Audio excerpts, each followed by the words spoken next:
vivre pour toi, c'est mon désir de tout donner pour te servir par ta volonté. Je crois, laisse-moi vivre seulement pour toi. Je veux vivre pour toi, c'est mon désir de tout donner pour te servir par ta volonté, Seigneur. Je crois, laisse-moi vivre seulement pour toi. Tout ce que je veux, c'est t'aimer. Tout ce que je veux, c'est t'adorer. Mon plus grand désir, c'est de rester à tes pieds. Et je lève la main vers le ciel.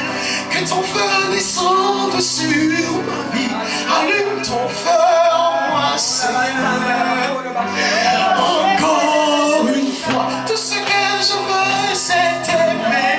Tout ce que je veux, c'est t'adorer. Mon plus grand désir est de rester à tes pieds. Oh, et je lève la main vers le ciel. Que ton feu descende sur ma vie. Allume ton feu en moi, Seigneur. Encore une fois, tout ce que je veux, c'est t'aimer. Tout ce que je veux, c'est t'adorer. Mon plus grand désir est de rester à tes pieds. Oh, oh. Et je lève la main vers le ciel. Que ton feu descende sur ma vie. Allume ton feu en moi, Seigneur. Encore une fois, allume ton feu en moi. Allume-le, Seigneur. Encore une fois, allume ton feu en moi, Seigneur. Encore une fois, allume ton feu en moi, Seigneur. Encore une fois, vivre pour toi, c'est mon désir de tout donner pour te servir par ta volonté. Je crois, laisse-moi vivre seulement pour toi. Je veux vivre pour toi, Seigneur. C'est mon désir de tout donner pour te servir par ta volonté. Je crois, laisse-moi vivre seulement pour toi. Laisse-moi vivre seulement pour toi.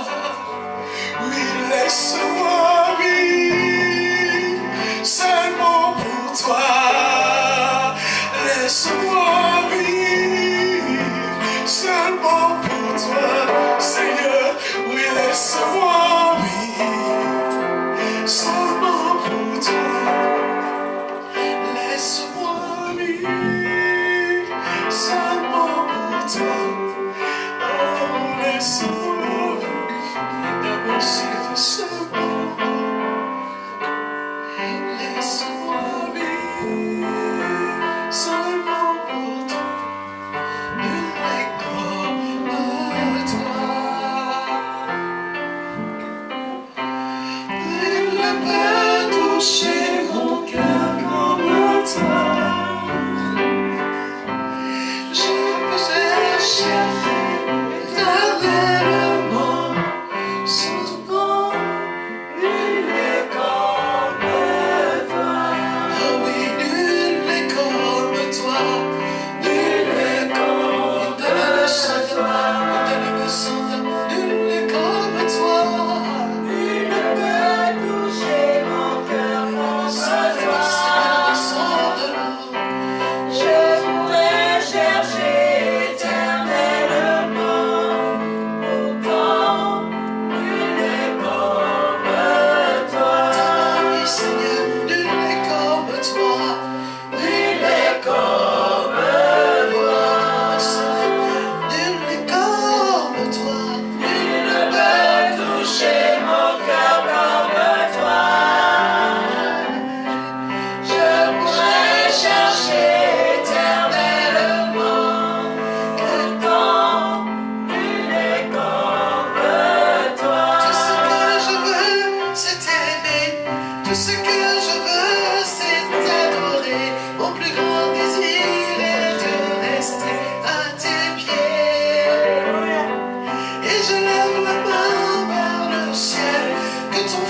descendre sur mon cœur. Allume ton feu en moi, Seigneur. Encore une fois, tout ce que je veux, c'est aimer. Tout ce que je veux, c'est adorer. Mon plus grand désir est de rester à tes pieds. Et j'élève les mains vers le ciel. Que ton feu descende sur mon cœur. Allume ton feu en moi, Seigneur. Encore une fois, allume ton feu en moi. Allume-le encore une fois. Allume ton feu en moi. Allume, Seigneur, encore une fois. Allume ton feu en moi. Allume-le encore une fois. Allume ton feu en moi, Seigneur. Encore une fois. Allume ton feu encore une fois. Sois glorifié, Jésus. Sois glorifié, Jésus. Sois magnifié, Seigneur. Seigneur, nous te laissons la place, Père. La place du roi ce soir. C'est toi qui parles, c'est toi qui fais, Seigneur. Tu fais comme tu veux, nous sommes que tes instruments. Nous avons soif de toi, Seigneur. Nous voulons cette passion pour toi. Nous ne voulons pas venir assister à des réunions. Nous voulons venir avec passion, Seigneur. Avec passion pour toi. Nous voulons allumer cette passion pour toi. Nous ne voulons pas assister à un culte, Seigneur. Nous voulons te rendre un culte avec passion. Nous voulons te rendre un culte. Nous ne voulons pas assister à une prédication. Nous voulons te rendre un culte qui t'est agréable. Alors allume le feu en nous. Allume le feu en nous. Allume ta passion, Seigneur. La passion pour ton nom. La passion, Seigneur. La passion, Seigneur.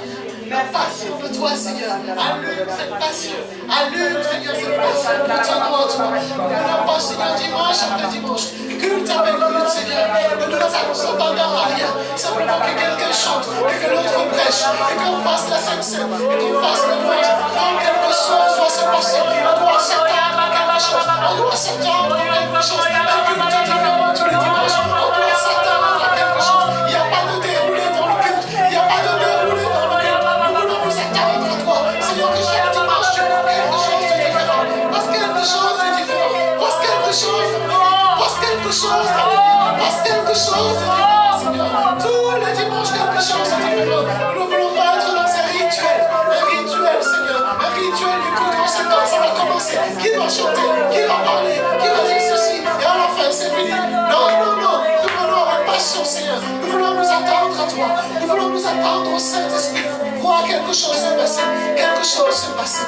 Quelque chose se passer. Béni sois-tu, Seigneur. Béni sois-tu, Seigneur. Alléluia. Alléluia. Que ton nom soit glorifié, Jésus. Que ton nom soit exalté, Seigneur. Oh, merci, Jésus. Amen. Que le nom du Seigneur soit glorifié. Amen. Que le nom du Seigneur soit glorifié. Vous pouvez vous asseoir. Amen. Amen. Quand nous venons à l'église, attendons-nous à quelque chose. Nous ne venons pas à l'église comme un lieu où quelqu'un va prier, quelqu'un va chanter, et ensuite quelqu'un va... Il faut qu'il se passe quelque chose. Chaque culte doit être différent. Il faut que Dieu touche les âmes. Il faut que les vies soient transformées. Il faut qu'il y ait une parole qui soit donnée. Il faut qu'il y ait une prophétie, un message, une révélation tous les jours, tous les dimanches. Il faut qu'il se passe. On ne vient pas dans un culte comme un rituel. On sait, maman Abbesse va chanter, un sœur va prier, l'autre va chanter, et on va prêcher un bon message. Non, non, non, non, non, non, non. On doit s'attendre, on doit se préparer. Préparons-nous quand nous venons au culte. Saint-Esprit, fais quelque chose. Saint-Esprit, fais quelque chose. Ne serait-ce que par notre attente, Dieu va faire quelque chose. Amen. Et si chacun de nous s'attend à ce qu'il se passe quelque chose, il va se passer quelque chose. Amen. C'est pas juste message. On peut donner des messages après message. Ça remplit notre intellect, ça remplit notre âme. Mais les vies ne changent pas. Il faut qu'on vienne au culte et dire, Seigneur, aujourd'hui, je viens lancer dans le monde. Il faut que tu fasses quelque chose.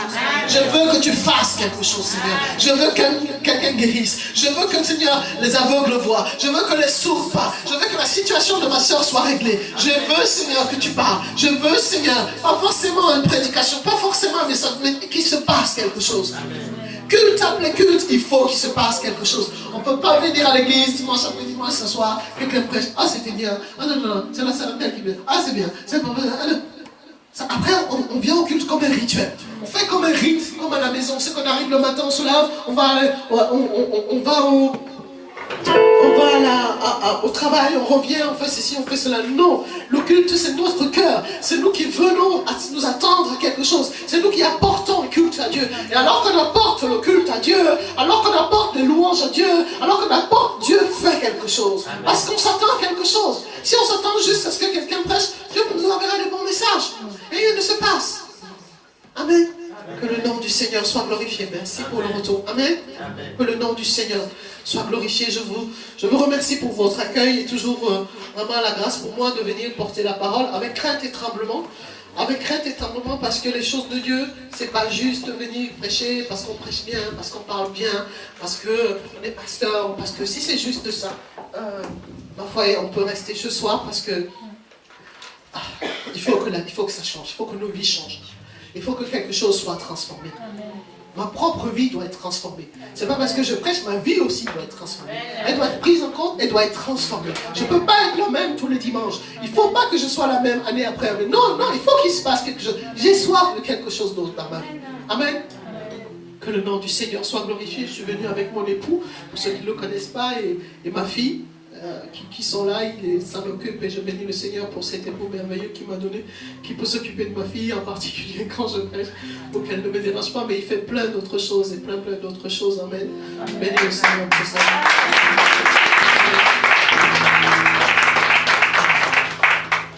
Amen. Amen. Que le nom du Seigneur Jésus seul soit glorifié. Amen.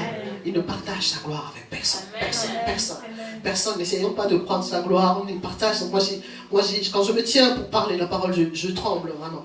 Je tremble parce que je crains que je n'ai prêché en vain pour ma propre vie. Je crains d'avoir prêché aux autres et moi-même je rate le royaume. Amen. Et je ne viens pas dans les choses de Dieu en jouant. J'ai vraiment peur. Mais peur, pas dans le sens peur de Dieu, dans le sens révérence. Dans le sens de la révérence. Amen. Amen. À ceux à qui ils sont confiés, on nous demandera beaucoup de choses. Amen. On peut nous admirer sur la terre. On peut prêcher sur la terre. On peut être éloquent sur la terre. Mais ce jour-là, Amen. Ayons la crainte du Seigneur. Cet après-midi, je vais essayer d'être court pour ne pas partir sur le temps. Je vais parler d'un sujet que vous connaissez déjà, qui est la prière. Je pense que c'était un sujet récurrent dans l'église, mais c'est aussi un sujet que l'ennemi combat beaucoup. Amen. Essayez de mener une vie de prière en couple, vous allez voir comment il va vous mettre tellement de querelles, tellement de disputes, que quand vous devez prier, vous êtes tellement disputés que vous n'arrivez pas à prier. Amen. Essayez de vous mettre une vie de prière stable, vous allez voir comment les enfants vont vous embêter. À un moment donné, vous n'arrivez pas à prier. Essayez de vous mettre dans une vie de prière stable et ancrée, vous allez voir qu'il y a toujours des problèmes, il y a toujours des distractions. Et vous vous organisez en disant, bon, mais je vais regarder la télé un peu, je vais prier vers 4h du matin. Mais une fois que vous avez regardé la télé, toutes ces images dans votre tête, vous êtes incapable de vous lever à 4h du matin pour prier. Amen. Toutes les distractions sont faites pour vous empêcher de prier. Pourquoi? Parce que quand vous priez, plus vous communiez avec Dieu, plus vous marchez dans l'esprit, moins vous donnez l'accès à la chair. Et si vous ne donnez pas l'accès à la chair, vous ne donnez pas l'accès à l'ennemi. Amen. Et l'ennemi, c'est que moins vous priez, plus vous marchez dans votre chair en tant que chrétien, plus lui, il a accès. Amen. Plus lui, il peut vous faire ce qu'il a envie de faire, ou même des choses qui vous semblent bonnes, mais qui ne sont pas de Dieu. Et lui, il vous retarde, en fait. Donc, il fait tout, l'ennemi combat en permanence la prière. Rien que prier dans une maison, c'est quelque chose. C'est quelque chose, c'est un combat. Prier soi-même. Ah, mais moi, j'arrive pas à prier. Oh, il y a des gens qui disent, oh, mais moi, je n'ai pas les phrases pour prier. Les gens se disent des belles phrases, et moi, il faut que je trouve des phrases. Non, il n'y a pas besoin de phrases pour prier. Si vous n'avez pas les phrases, priez en langue. Si vous n'avez pas le prier en langue, allez devant le Seigneur et dites, Seigneur, mets-moi une langue où je parle à toi et toi seul et que personne ne comprend. Et le baptême de feu va tomber. Et vous allez prier. Mais, ah oui, mais moi je ne sais pas prier vraiment. Ou alors on pense qu'il faut prier toute une nuit. Ou alors on pense qu'il faut aller à l'église pour prier. Tant qu'on prie à l'église, on prie. Et quand je suis à la maison, on ne prie plus. Amen. Amen. Je veux parler de la prière et particulièrement de 3 dimensions de la prière. 3 dimensions de la prière. Il y en a beaucoup. Il y a beaucoup de dimensions. Je ne limite pas. Ce n'est pas une liste exhaustive. Mais c'est ce que Le Seigneur me permet de comprendre aujourd'hui dans le message et dans le texte que je vais lire. Ça ne veut pas dire qu'on ne peut pas prier plus. Ça ne veut pas dire qu'il n'y a pas d'autres dimensions. Ça ne veut pas dire que vous ne recevrez pas une révélation encore plus profonde que moi. Non, nous connaissons en partie. Nous prophétisons, c'est-à-dire prophétiser, ça veut dire parler de la part du Seigneur. Ça ne veut pas dire c'est par l'Éternel toujours. Mais ça veut dire parler de la part du Seigneur. Nous prophétisons en partie. Ça veut dire que ce que j'enseigne reste relatif à ce que le Seigneur veut bien me révéler. Si vous rentrez dans la présence de Dieu, vous cherchez Dieu, il va vous révéler aussi autre chose. Et peut-être que le même message que j'ai, il va vous révéler quelque chose d'autre sur les mêmes versets. Et vous aurez l'impression d'être perdu. Non, c'est simplement les choses que Dieu fait en fonction des besoins. Donc, on va parler des 3 dimensions de la prière, en fait, qui correspondent simplement aux 3 formes ou aux 3 niveaux dans lesquels on se trouve dans les étapes de la vie spirituelle. 3 niveaux, 3 dimensions, 3 formes de prière, selon les étapes dans lesquelles on se trouve. Soit qu'on se trouve en tant que bébé ou enfant, soit qu'on se trouve dans un état de fils, on est déjà un jeune homme, soit qu'on se trouve dans un état de père.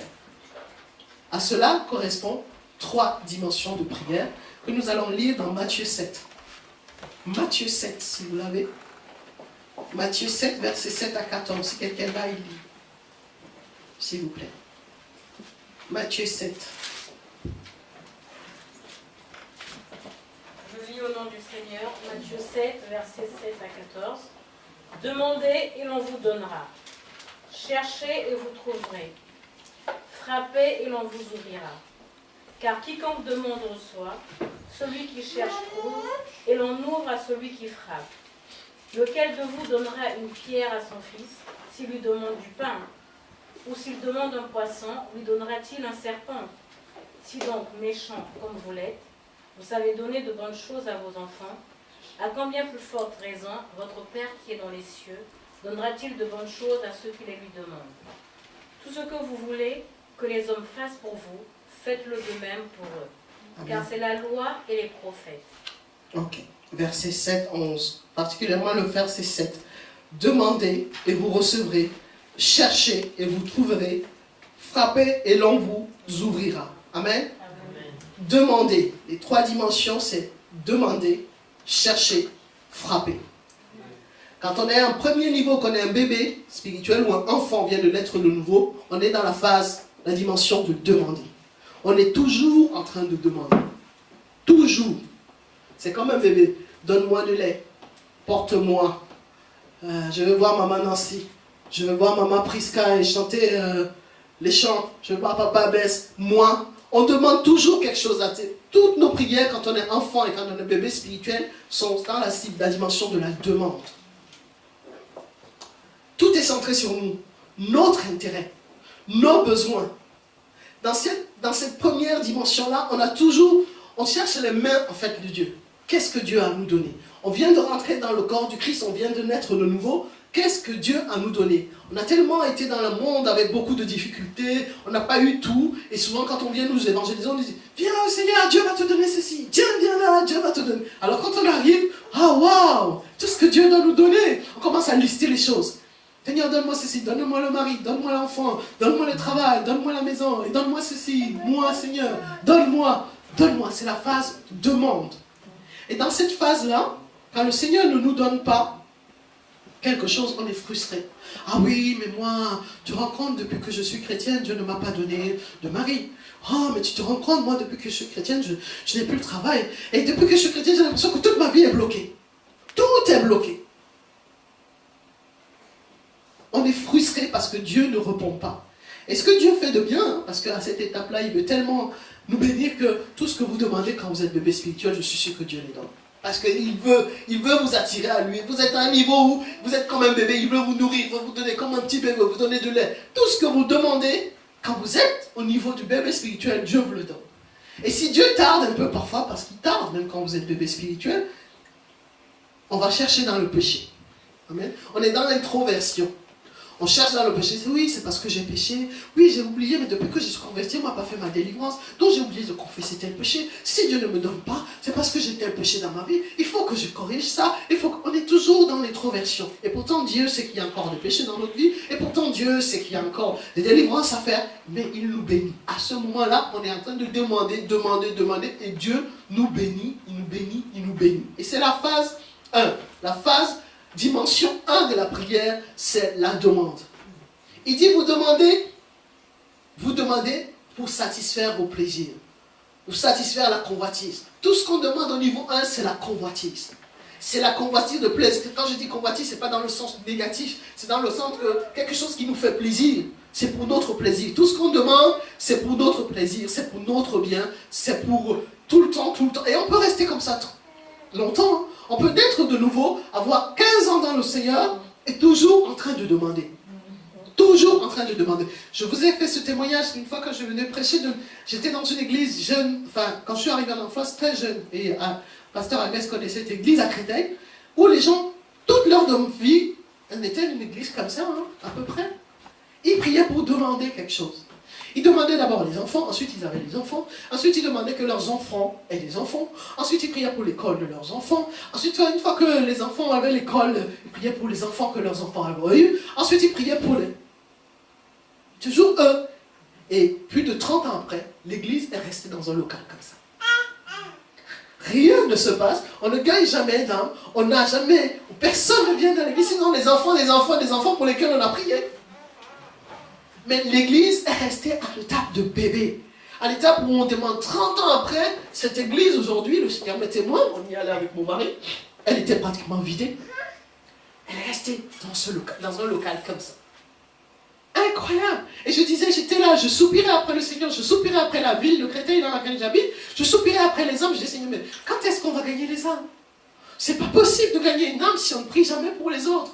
C'est pas possible. C'est toujours nos besoins. Et je vois que c'est vrai, le Seigneur répondait. Ça, c'est la vérité. Le Seigneur répondait. Mais on ne grandissait pas. On n'atteignait pas les autres. On ne cherchait pas le royaume de Dieu. On n'amenait même pas le royaume de Dieu parce qu'on était dans un cocon où toutes les familles demandaient pour leurs enfants. On est toujours nous. Et 30 ans après, 40 ans après, on reste parfois dans cette dimension de prière où on demande toujours plus.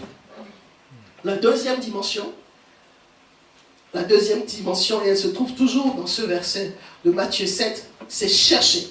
Demander, ensuite chercher. Première dimension, demander. Deuxième, chercher. Chercher, c'est la phase où on devient fils. On est fils de Dieu. On n'est plus bébé, on n'est plus enfant, on est fils. On est fils parce qu'on a grandi. Parce que Dieu nous a donné du lait. Parce qu'il a satisfait à nos besoins. Et on est sûr, on lui fait confiance. Maintenant, on grandit dans notre stature. On devient fils. Un fils cherche à faire plaisir à son père. On cherche à faire plaisir à Dieu.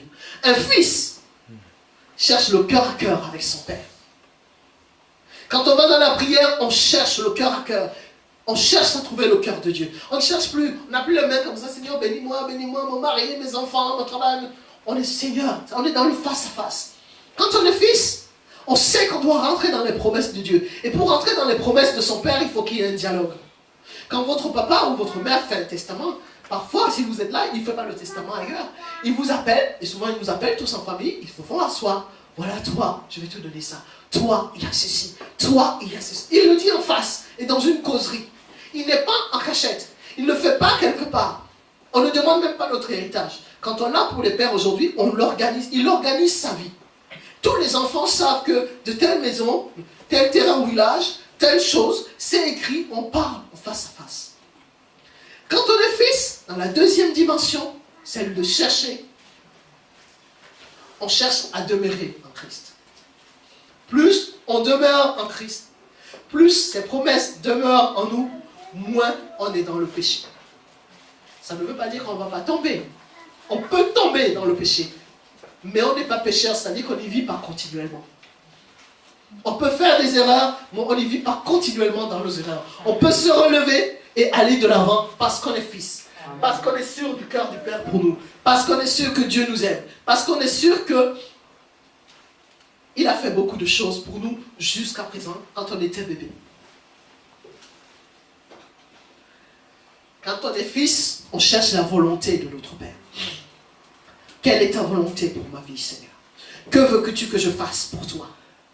Que veux-tu? Où veux-tu que j'aille? Quel est le don et le talent que tu as mis dans ma vie pour que je puisse le développer, le mettre au service de l'autre? On n'est plus en train de prier pour la maison. On est en train de se dire au Seigneur, comment tu veux te servir? Je suis ton fils, je veux t'être agréable, je suis en face. Comment je peux t'être agréable, Seigneur?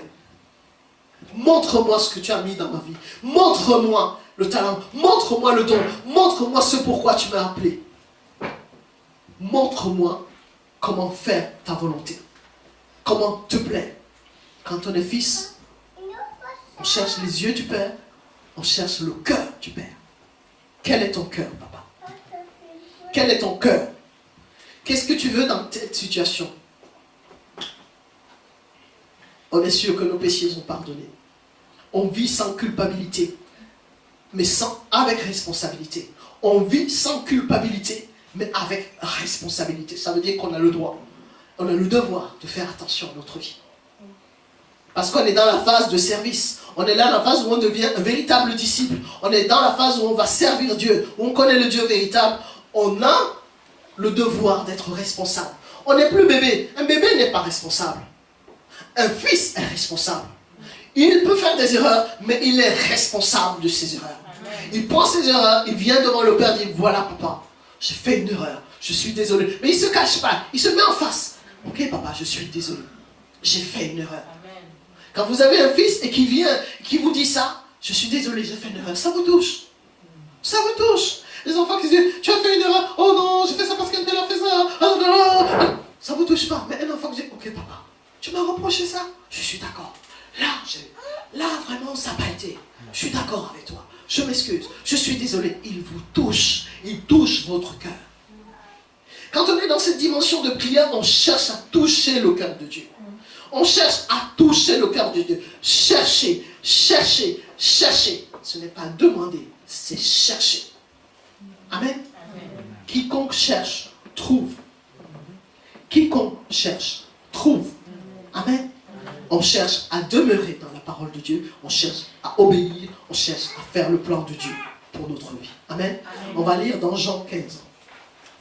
Gardez toujours Matthieu 7. On va lire dans Jean 15. Verset 4, verset 7, verset 10 et verset 16. Vous sautez les versets si vous pouvez lire. Jean 15, verset 4. Je lis au nom du Seigneur. Demeurez en moi et je demeurerai en vous. Comme le sarment ne peut de lui-même porter du fruit, s'il ne demeure attaché au cep. Ainsi, vous ne le pouvez non plus, si vous ne demeurez en moi. Verset 7 ensuite. Si vous demeurez en moi, et que mes paroles demeurent en vous, demandez ce que vous voudrez, et cela vous sera accordé. Verset 10.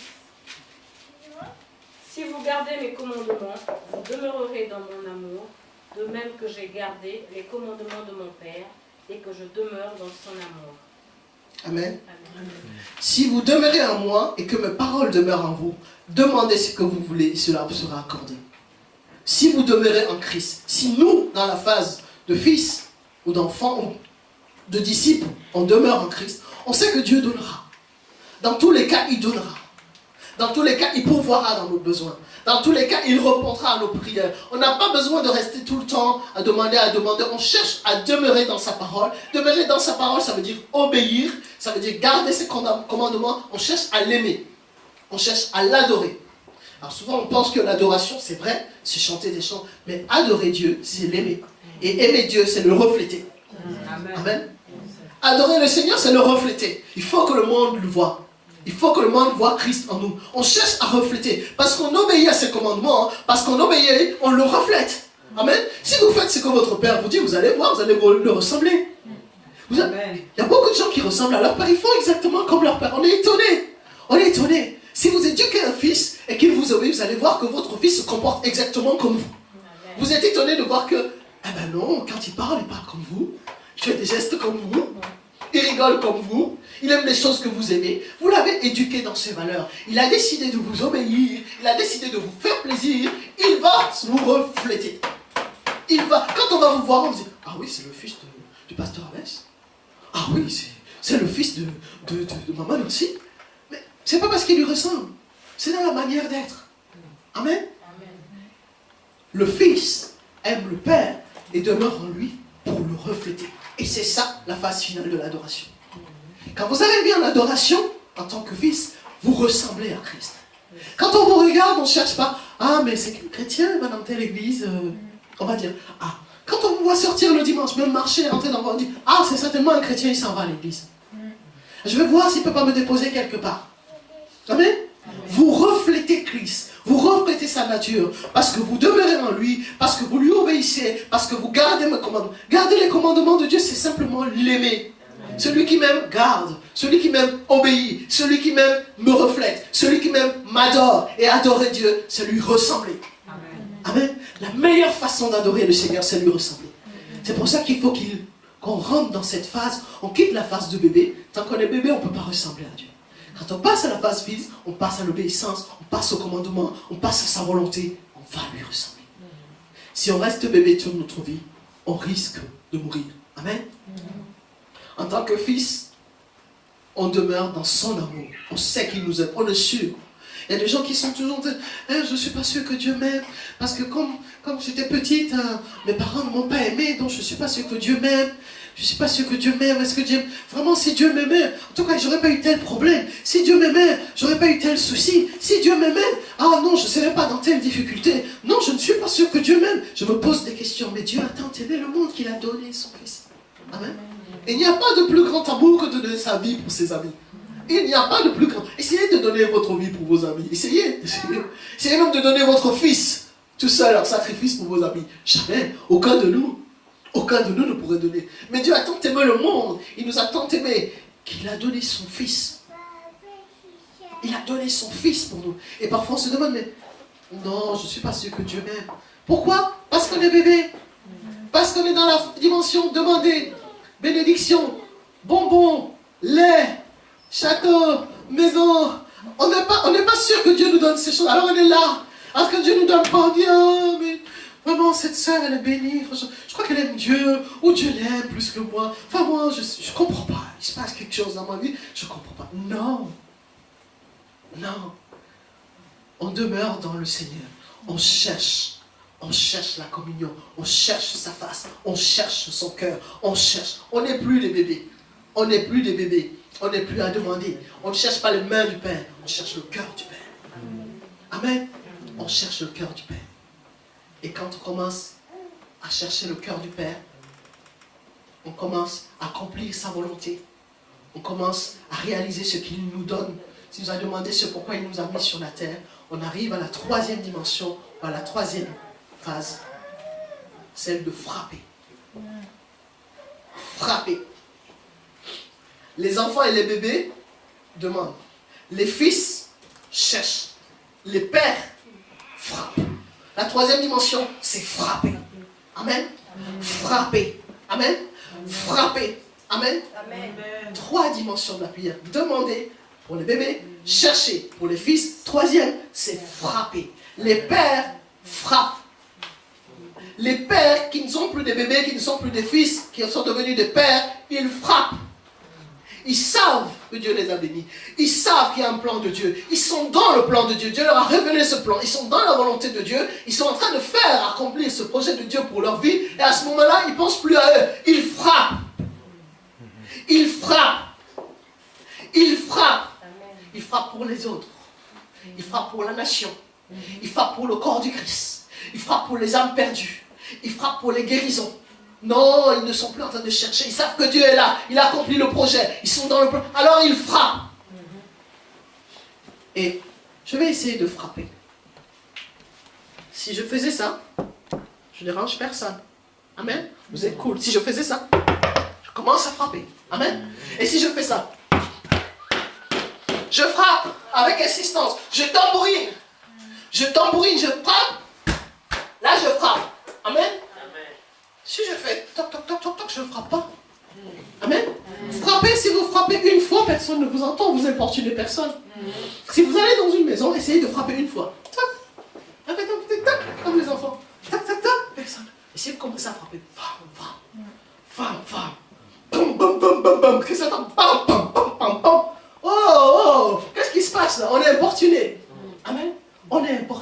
Et celui qui est dans la maison est obligé de se réveiller. De quoi tu as besoin? Il faut qu'elle arrête de m'embêter là. Elle est en train de m'ennuyer. Il faut que je lui donne ce qu'elle demande parce que tout le quartier se réveille. Essayez de frapper ici chez Abbès fort, à tambouriner à minuit. Il va se lever. Abbès même va se lever. Le pasteur Abbès va se lever en premier. Il va me dire, mais qu'est-ce qui se passe? Que veux-tu? Tu veux de l'eau? Allez, prends. Tu veux l'argent? Prends. Tu veux ceci? Prends. Tu veux ma voiture? Je te la donne. Mais j'ai besoin de dormir. J'ai besoin que le quartier dorme. Il va vous donner même sa voiture pour que vous le laissiez tranquille. Amen. Les pères, dans la troisième dimension, frappent. Amen. Ils frappent dans le cœur de Dieu. Ils frappent dans le cœur de Dieu. Ils frappent pour les nations. Amen. Seigneur, nous frappons parce que nous voulons que la nation française retrouve ses valeurs chrétiennes.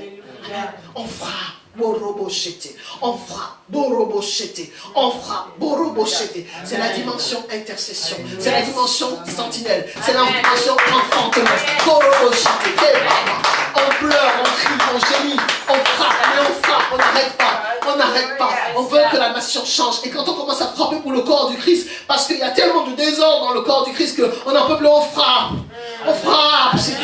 Oh, le corps du Christ, Seigneur. L'église, c'est pas seulement mon église. Nous sommes membres les uns pour les autres. Je frappe pour les autres églises. Je frappe pour les serviteurs de Dieu. Je frappe pour le corps du Christ qui est en déconfiture en France. Le frappe, Seigneur. Je frappe pour la Église. Je frappe, Seigneur. Je frappe. Et là, l'intercession. Et vous êtes sur vos pieds. Vous vous levez, vous tombez, vous criez, vous pleurez, vous frappez. Les pères frappent. Parce qu'il faut enfanter quelque chose.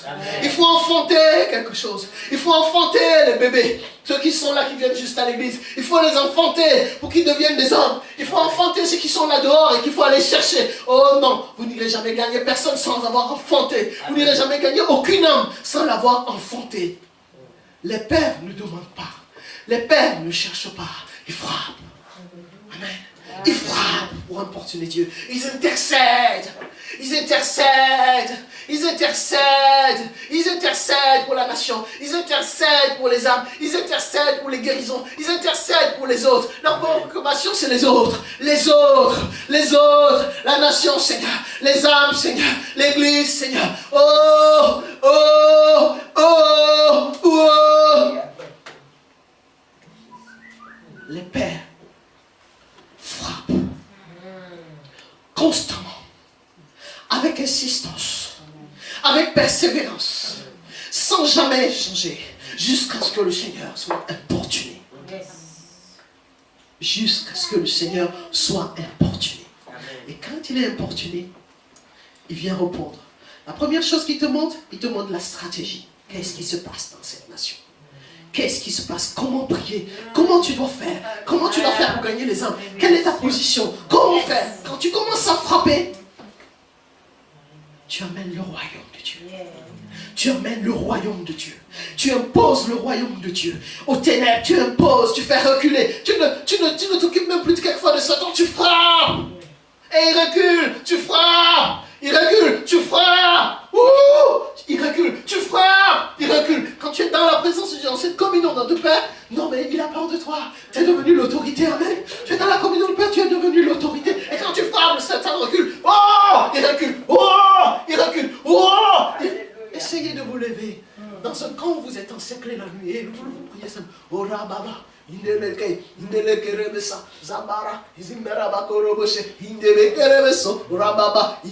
Avant que vous commenciez à prier en langue, il commence à reculer. Hey, c'est qui est arrivé là? C'est qui ça? Hey, c'est pas un fils, c'est pas un enfant, c'est pas un bébé, c'est un père. Amen. Il vient imposer le royaume de Dieu. Il vient imposer le royaume de Dieu. Il vient faire reculer les ténèbres. Il vient gagner les âmes. Oh, l'Afrique pour Christ. L'Afrique pour Christ. Je connais un serviteur banquier. Il criait, il frappait. L'Afrique pour Christ. L'Afrique pour Jésus. Un jour, le Seigneur lui a donné cette vision où l'Afrique était lavée par le sang de Jésus. Un grand mot. Et quand il allait faire les croisades, ceux qui le connaissent, des milliers d'âmes. Mais il a commencé à frapper en Allemagne. Il frappait. Il frappait pour l'Afrique. Seigneur, l'Afrique. Seigneur, l'Afrique. Seigneur, l'Afrique. Et le Seigneur lui a montré l'image. Le sang de Jésus dans des grandes eaux, comme des vagues. Qu'il a fait l'Afrique. Et quand il arrivait des milliers d'âmes, les milliers d'âmes. Les morts ressuscitaient dans ces conférences sans qu'il les priait pour. Des milliers d'âmes. Les pères frappent. Les pères importunent. Les pères prient.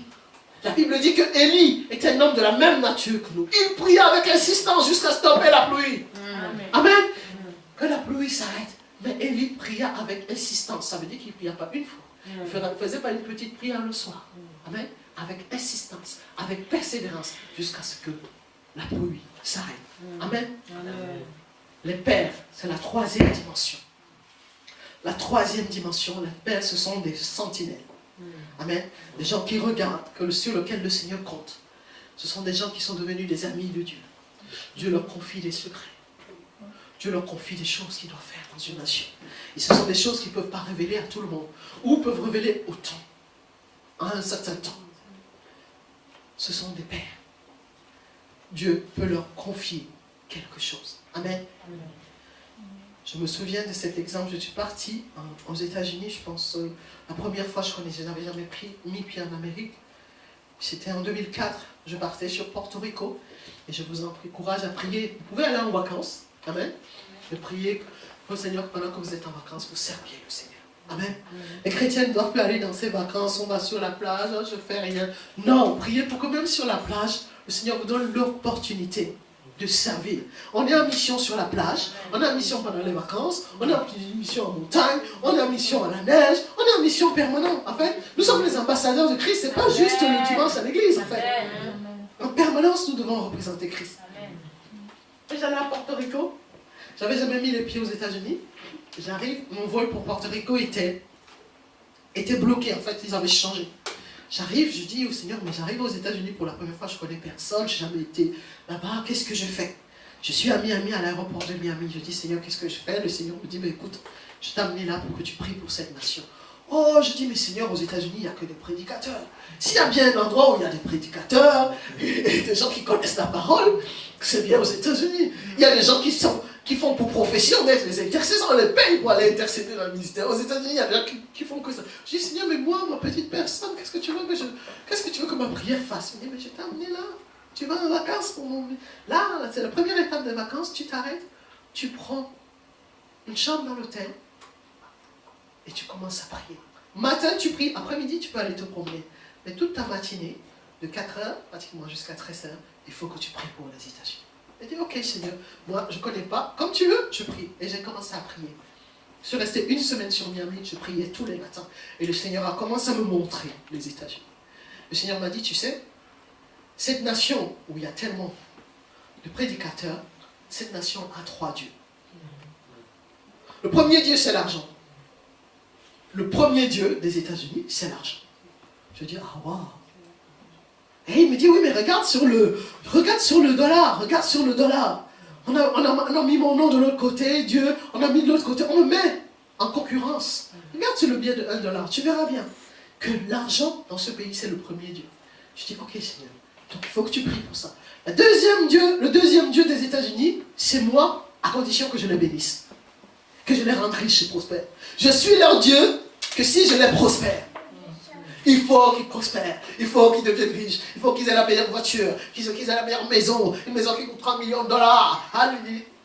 Premier Dieu, c'est l'argent. Deuxième Dieu, c'est moi, à condition que je les rende riches et prospères, que ce soit dans leur ministère, que ce soit dans leur vie privée. Je dis, waouh, Seigneur, je n'avais pas vu les choses comme ça. Des États-Unis, je connais Billy Graham, je connais Wilkerson. Ça ne m'a pas l'air des gens très très riches. Je me dis, mais c'est moi qui te parle. Il me dit, le troisième Dieu, c'est la nourriture. Le troisième Dieu des États-Unis, il me dit, c'est la nourriture. Alors prie pour ça.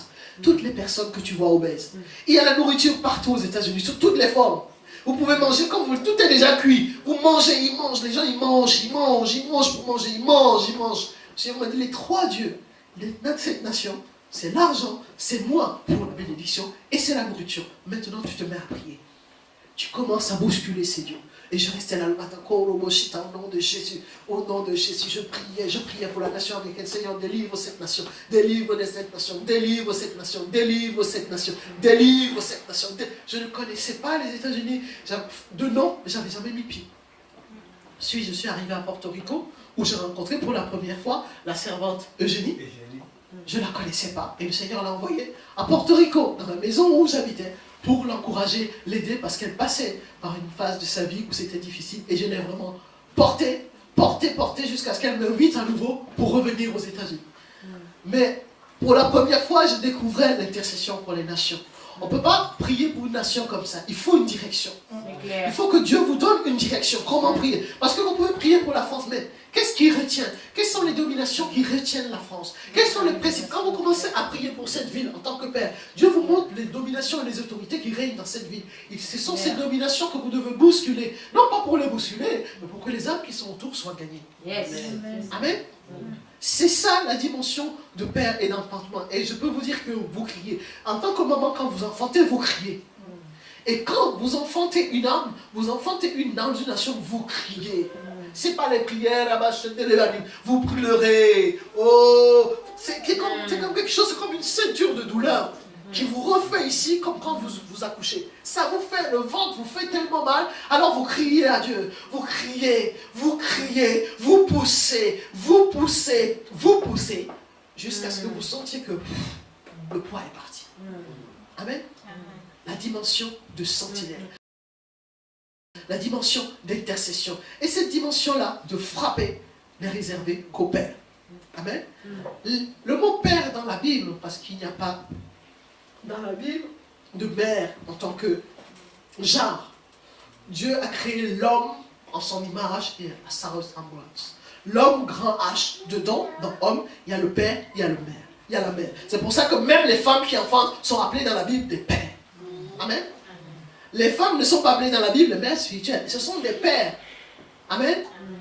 Elles sont des pères. Je ne sais pas si vous comprenez la nuance. Faisons l'homme à son image et à sa ressemblance. L'homme grand H, dans Adam, était contenu une forme féminine qui était Ève. Mais tous, ils étaient dans Adam.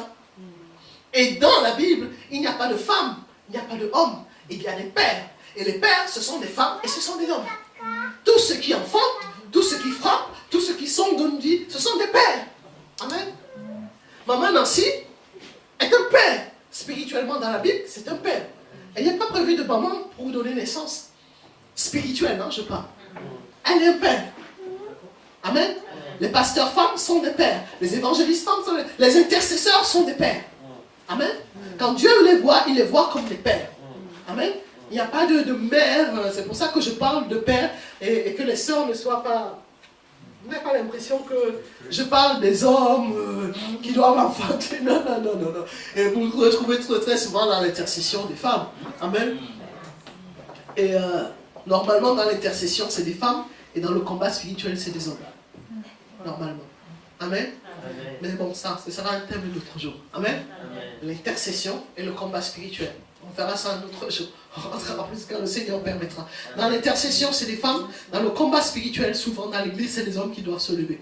Ben, il y a plus de femmes que d'hommes dans l'église, donc on est obligé de faire le double boulot. Mais non. Mais là, normalement, le combat, quand on parle de combat, de faire face aux démons, ce sont les hommes qui doivent se décider. Ce sont les hommes qui doivent mener le combat. Amen. Amen. Ce sont les hommes qui doivent exercer un peu leur bras. Mais les femmes, les hommes, ils se tiennent, ils attendent que, bon, voilà, pour qu'on me nomme pasteur, que je prie, que je pose la main aux gens. Les hommes, c'est pas pour vous se moquer. Hein. Moi, j'ai travaillé souvent sous l'autorité des pasteurs hommes. Je suis obligé de faire les... Mais je faisais la révérence. Pourquoi? Parce que les hommes, quand ils arrivent dans l'église, il faut que je trouve un poste. Il faut qu'on me nomme à un poste là. Quel poste tu peux bien... Mais il faut que ce soit un poste visible. Hein. C'est pas un genre de poste, va faire les toilettes. Non. Là, les hommes n'aiment pas ces postes dans l'église. Il faut que je sois gardien du pasteur. Comme ça, quand il a un costume, j'ai le même costume que lui. Si je sors sa pochette, je sors aussi sa pochette et ma cravate. Amen. Les gens aiment ça. Mais c'est dans leur nature. Les hommes, il faut leur donner la révérence. C'est comme ça, Dieu leur a créé comme il faut les aimer comme ça. C'est pas une critique. C'est comme ça. Si vous rentrez dans cette critique-là, vous allez pécher pour rien. C'est comme ça. Les hommes sont comme ça. Quand le pasteur met sa cravate, et lui penche derrière le pasteur avec sa cravate sortie. La même couleur, ça a sorti dans l'église. Ou alors quand il faut chanter, ils sont là. Mais ils sont chantent que s'ils sont leaders de chantre. Leaders de chant. Normalement, les sœurs sont chantantes derrière et les hommes sont leaders de chant. Amen. Ils sont bien qu'à l'église, aussi ils sont prédicateurs dans l'église. Oh, la femme ne doit pas prêcher. Ces femmes, elles prêchent beaucoup. Elles prêchent beaucoup de choses, les femmes. On ne sait même pas ce qu'elles font. Elles parlent beaucoup, les femmes. Hein? C'est toujours... Mais j'aime beaucoup ça, parce que j'ai beaucoup servi les pasteurs. Amen, j'aime beaucoup servir les pasteurs. Ça m'amusait, mais en même temps, j'avais de la révérence pour eux, parce que je me dis, oh Seigneur, fais grâce. Amen. Fais grâce, parce que s'il n'y avait que les pasteurs les hommes qui devaient gagner les âmes, beaucoup d'âmes ne seraient pas gagnées. Amen. Parce que les femmes sont en majorité là. Je suis désolé, les femmes. Et ce sont les femmes qui amènent les hommes souvent à l'église. Tu sais, il y a des hommes qui suivent les femmes. Ah, c'est ma copine. C'est ma copine. Ils suivent les copines dans l'église. Ils vont à l'église pour chercher une copine. Et finalement, ils sont captés. Amen. Hey, donc, on n'a pas un mauvais rôle. Amen. Applaudissons les papas qui sont là aujourd'hui. Mettez les papas à l'honneur. Amen. Ce sont des hommes de valeur. Amen. Applaudissons les pères, les papas qui sont là, les hommes qui sont là. Nous avons du respect pour eux. Amen. Il faut les honorer. Amen. Il faut leur donner des postes là qui viennent travailler dans le. Il faut. Amen. Nous avons besoin d'eux. Même s'il y a la cravate, même s'il y a tout, donnez la cravate. Oh, pas de cravate. Bien qu'ils servent le Seigneur, amen. Et quand ils les ont pour Christ, qu'est-ce que ça peut faire s'ils sont devant et nous derrière? Qu'est-ce que ça peut faire? Amen. Ça fait rien. Donnez-leur la place. Amen. Que le royaume de Dieu avance. Amen. Que le royaume de Dieu avance. Amen. Je reviens à mon sujet. Les frères, les pères frappent. On va lire pour conclure dans Luc 18. J'ai terminé. Luc 18. Frapper, les pères frappent jusqu'à importuner Dieu. Luc 18. Si quelqu'un là, il peut dire. Lire à partir de 1 jusqu'à 8. Je lis au nom du Seigneur. Jésus leur adressa une parabole pour montrer qu'il faut toujours prier et ne point se relâcher. Il dit, il y avait dans une ville un juge qui ne craignait point Dieu et qui n'avait d'égard pour personne. Il y avait aussi dans cette ville une veuve qui venait lui dire, fais-moi justice de ma partie adverse. Pendant longtemps, il refusa. Mais ensuite, il dit en lui-même, excusez-moi, quoique je craigne point Dieu et que je n'ai d'égard pour personne, néanmoins, parce que cette veuve m'importune, je lui ferai justice, afin qu'elle ne vienne pas sans cesse me rompre la tête. Le Seigneur ajouta, entendez ce que dit le juge unique. Et Dieu ne fera-t-il pas justice à ses élus, qui crient à lui jour et nuit, et tardera-t-il à leur égard? Je vous le dis, il leur fera promptement justice. Mais quand le Fils de l'homme viendra, trouvera-t-il la foi sur la terre? Il dit encore cette parabole, en vue de certaines personnes, se persuadant qu'elles étaient justes, et ne faisant aucun cas des autres. Amen, on s'arrête, verset 8. Pour montrer qu'il est nécessaire de prier constamment, sans jamais se décourager, Jésus raconta à ses disciples la parabole suivante. Il y avait dans une ville un juge qui ne reverrait pas Dieu et n'avait pas d'égard pour personne. Il y avait aussi dans cette même ville une veuve qui venait constamment. Elle frappait constamment. Le trouvait pour lui dire « Défends mon droit contre mon adversaire » pendant longtemps. Amen. Elle a frappé constamment et ça a duré longtemps. Ce n'est pas une courte prière, ce n'est pas une prière du moment, ce n'est pas une prière pour les besoins. Elle a frappé constamment et pendant longtemps. Pendant longtemps, il refusa, mais il finit par se dire, j'ai beau ne pas révérer Dieu, ne pas se préoccuper des hommes, cette veuve m'ennuie. Je vais donc lui donner gain de cause pour qu'elle ne vienne plus sans cesse, constamment, pendant longtemps, sans cesse. Ce sont les pères. Amen. Sans cesse me casser la tête. On finit. Le verset 7, il dit, alors, pouvez-vous supposer que Dieu ne défendra pas le droit de ceux qu'il a choisis? Ceux qu'il a choisis. Amen.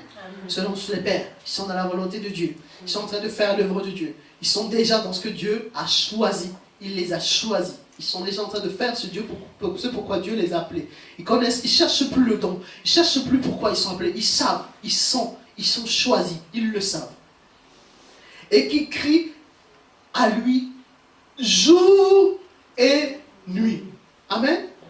Jour et nuit. Et qu'il ne tardera à leur venir en aide. Moi, je vous le dis qu'il défendra leurs droits promptement.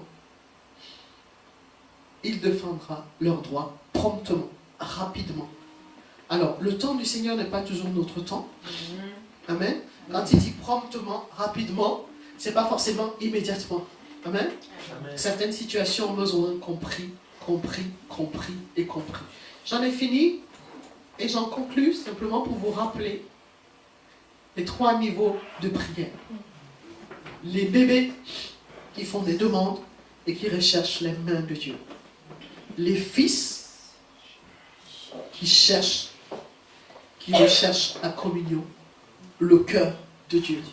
Les pères qui marchent dans le plan de Dieu, qui frappent, qui intercèdent, qui crient, qui enfantent pour les nations, pour les âmes, pour le corps du Christ. Amen. Que le nom du Seigneur Jésus soit béni.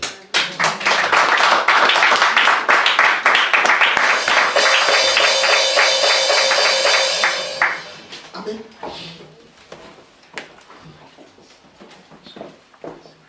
Amen.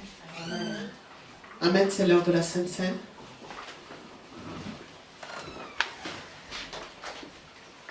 Je vais laisser mon mari s'en occuper. On va se le faire ensemble.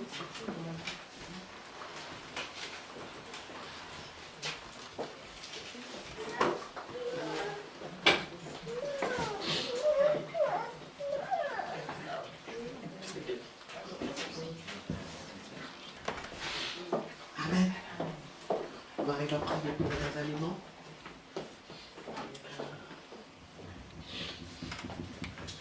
Amen. Amen. Tout le monde a été béni cet après-midi. Amen. C'est vrai qu'on se posait la question. Pourquoi on est là? Se réveiller. Pourquoi aller au culte? Mais le Seigneur, il avait déjà un plan. Nous ne pouvons pas mesurer la bataille qu'il a faite hier soir pour que nous soyons là aujourd'hui et entendre sa parole. Mais cela ne s'arrête pas là. Nous devons tous passer à l'action. Je ne dis pas ça simplement pour vous. Moi aussi, en vous disant ça, je m'exhorte moi-même. Alléluia. C'est surtout cela. La parole dite aujourd'hui, certes c'est pour tout le monde, on est devant, on parle de la part du Seigneur, mais aussi le Seigneur nous fortifie. La première personne qui doit recevoir cette parole et la mettre en pratique, c'est la personne qui l'a dit. Amen. Amen. Vraiment, papa, nous voulons te remercier encore. Parce que tu as été, Seigneur, au-delà de nos espérances. Au-delà de tout ce que nous aurions pu imaginer, papa, avant notre venue cet après-midi pour écouter ta parole. Nous voulons vraiment te mettre à la première place dans nos vies. Que toi seul, Seigneur, puisses être à la première place dans nos vies. Sois élevé, Père. Continue, Seigneur Jésus, à nous fortifier.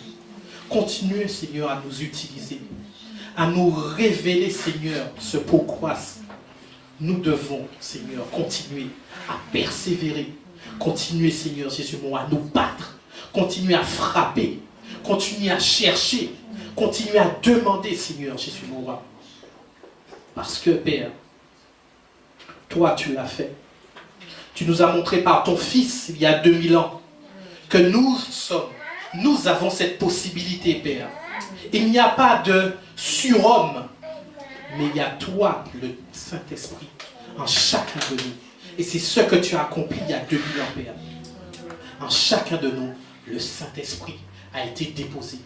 À nous maintenant, Père, au travers de ton enseignement, au travers de la méditation de la parole, à faire germer, enfanter cette graine et que toi tu puisses resplendir, Papa. Merci, Père, encore. Alors que nous approchons de ta table ce matin, nous voulons encore être, Père, en phase de révérence. Parce que cette nourriture, Seigneur, n'est pas n'importe quelle nourriture. C'est celle que tu as choisie, papa, pour pouvoir, Père, terrasser tout ce qui te, Seigneur, te révère pas en chacun d'entre nous. Nous voulons que cette nourriture, Père, puisse être un délice, papa. Et à chaque fois que nous nous approchons de cette table, Père, nous te donnons toute la place, Père. Toute la place. Alléluia. Vraiment, Seigneur, que cette nourriture, Seigneur, tu le dis dans ta parole, tu t'es assis avec l'ensemble de ceux que tu avais choisis, papa. Tu as disposé le pain et le vin. Et tu nous as dit, Seigneur, que quand tu partiras, tu nous envoieras le Saint-Esprit, afin qu'il puisse nous conduire. Nous nous approchons encore avec référence pour prendre ce pain et ce vin, Seigneur. Ce pain qui représente ton corps, papa. Ton corps livré pour nous. Livré en sacrifice pour nous. Que chacun de nous puisse chercher tout au fond de lui. Avant de prendre ce corps, qu'il puisse chercher tout au fond de lui ce qui ne glorifie pas le Seigneur. Car cette nourriture que nous allons prendre ce matin, c'est une nourriture bénie. C'est une nourriture céleste. Cette nourriture vient pour pouvoir faire germer cette graine qu'il a déposée en chacun de nous. Soyons en adéquation avec. Soyons en adéquation avec nous-mêmes pour que cet acte que nous allons poser cet après-midi puisse glorifier le Père Tout-Puissant. Ce sang qui nous a donné, ce sang qui a coulé, soyons aussi révérents envers le Seigneur Tout-Puissant. C'est pas simplement pour ceux qui étaient là il y a 2000 ans, quand ce sang a coulé, il a racheté les péchés. Non. Ce sang qui a coulé, rappelez-vous, quand ce sang a touché cette terre, le ciel s'est assombri. Rappelez-vous les premières paroles du Seigneur dans la Bible. Il nous a formés à son image. Il a pris une poignée de terre pour pouvoir nous former, insuffler ce souffle de vie. Et quand ce sang a coulé, il a touché cette terre qui nous représente tous. Le Seigneur a été jusqu'au commencement pour pouvoir racheter l'ensemble des péchés du monde. C'est pour cela que ce ciel s'est assombri. Donc donnons vraiment cette révérence à ce sang que nous allons prendre ce soir. Alléluia.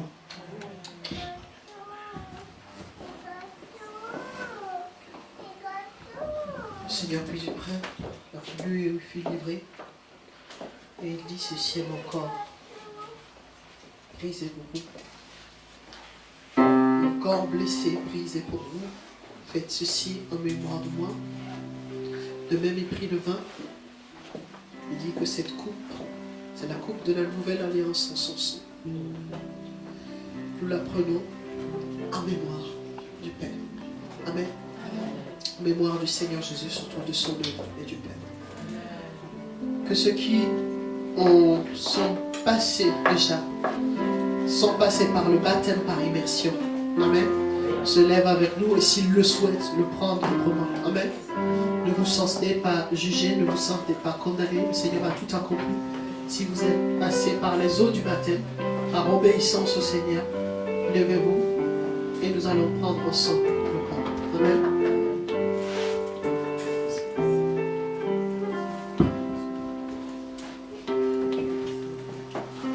Alors nous allons nous attendre. Hein. On prend le pain, on prend le vin et on s'attend pour le prendre ensemble.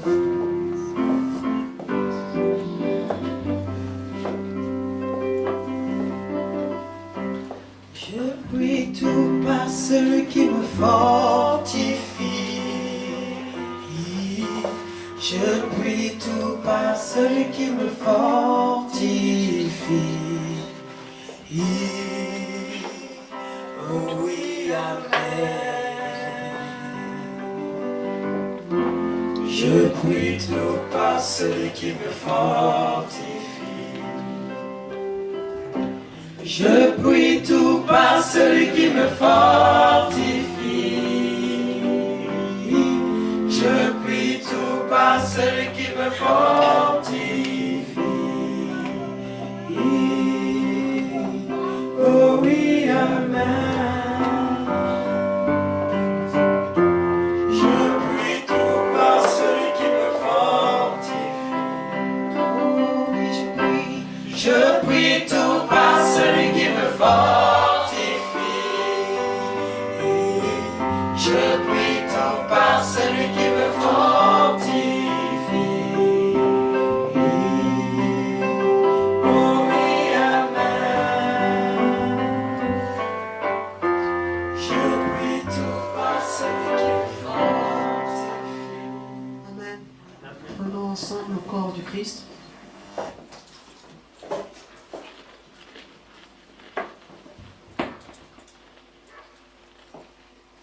Seigneur, merci pour ce corps qui a été brisé à la croix pour nous. Et nous croyons qu'en nous le prenons, Seigneur, en tant que corps du Christ, toutes les maladies, toutes les infirmités, toutes les impuretés disparaissent maintenant. Dans le nom de Jésus. Seigneur, nous reprimons les esprits d'infirmité qui veulent rester dans notre corps. Seigneur, nous reprimons toute maladie. Nous reprimons, Seigneur, toute œuvre de l'ennemi dans notre corps, dans le nom de Jésus-Christ de Nazareth. Merci pour ce corps, Seigneur. Merci pour ce corps. Merci. Prenons ensemble le sang.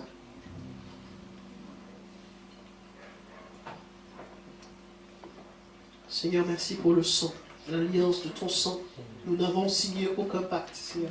Si nos parents ont signé des pactes, si nos arrière-grands-parents ont signé des pactes, si nos époux ou nos maris qui ne connaissaient pas le Seigneur ont signé des pactes, nous avons signé un seul pacte, celui de l'alliance du sang de Jésus, et qui rend caduque tous les autres pactes. Seigneur, nous brisons toute alliance, tout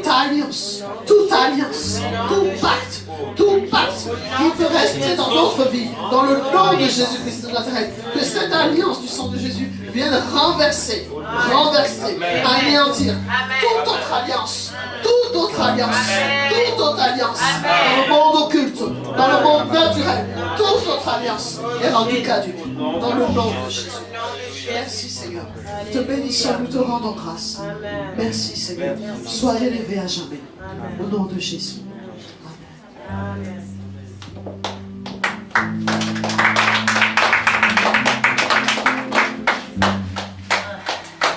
Amen. Amen. Vous pouvez vous rasseoir. Notre culte tire à sa fin. Amen.